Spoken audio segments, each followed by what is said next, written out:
Olá, eu sou o Theo Lima, um brasileiro em processo de mudança do país e que pretende passar para você uma nova percepção da realidade a partir de mudanças de paradigmas.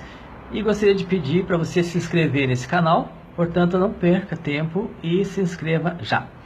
Em inglês, existem duas palavras que eu gostaria de refletir com você sobre o que elas significam. A palavra exit significa saída em inglês ou êxito, sucesso. E a palavra hell em inglês significa inferno. E essa palavra hell vem de cercado.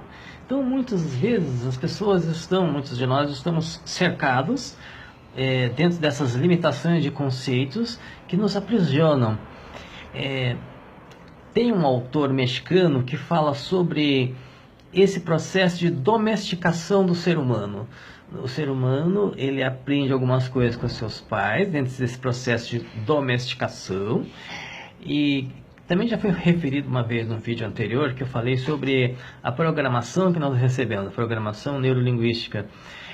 As pessoas se baseiam em coisas que elas recebem, muitas vezes sem questionar a sua origem. Se você vai comprar um carro usado, um veículo usado, você pesquisa no departamento de trânsito se esse veículo foi roubado ou se ele tem multa. E a maioria das pessoas, elas se baseiam em informações que recebem, por exemplo, de uma rede de televisão, sem questionar a procedência dessas informações, sem questionar quais são os interesses daquela rede de televisão para divulgar essas informações. Outra coisa também, que é uma palavra bastante perigosa, é a palavra Deus. Deus é uma palavra perigosa porque geralmente essa palavra para a maioria das pessoas significa uma muleta ou um juiz. E já se sabe muito bem que as crenças definem os comportamentos e as pessoas vão buscar na religião ou na mídia a origem das suas crenças, que vão definir os seus comportamentos. Então somos como manadas que estão sendo guiadas pelos outros, sem saber que realmente estão sendo guiadas.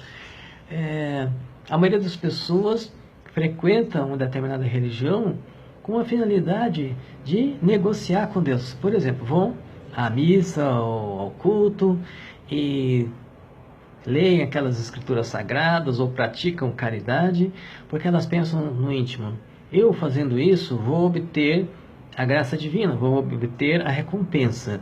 Existe o castigo, existe a recompensa. Existe o bem, existe o mal. Existe o certo, existe o errado. Que elas aprenderam nessas religiões. Então, fazendo isso, elas acham que se acomodam, como se recebessem um prato feito, sem questionar o que está por trás disso. E assim elas vão levando a sua vida. De repente, recebem um infortúnio, uma doença, alguma coisa ruim que acontece, e elas falam: puxa, Deus, acho que não fiz o suficiente para merecer a graça, não fiz o suficiente para merecer o benefício divino. Então elas criam um Deus criado à sua imagem e semelhança. E há um grande autor que diz que a ignorância não é uma benção. Essa, na verdade, é uma frase bastante antiga, né? A ignorância não é uma benção. As pessoas acham que é natural, é normal receber a informação de alguém que saiba mais que ela, tipo um pastor. Se você admite que você tem um pastor, você admite que você é uma ovelha, e a ovelha não tem opinião própria, ela é tangida, direcionada, tocada naquela direção pelo seu pastor, e acham isso perfeitamente normal. Todo mundo sabe que há uma diferença enorme entre você ser um pato e você ser uma águia. Se você é um pato, o pato não anda direito, não voa direito. Mas se você procura um outro tipo de símbolo, por exemplo, como a águia é uma ave que ela alcança voos muito altos, elas têm uma capacidade de superação enorme. Elas não se baseiam como os patos, assim.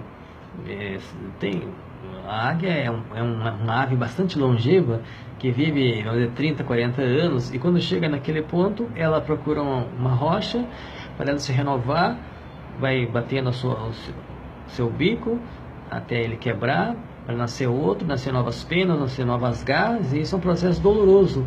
E muitas vezes nós, os seres humanos, estamos muito limitados pela zona de conforto e a gente acaba escolhendo viver como um pato ao invés de viver como uma águia. Então, esse é o recado.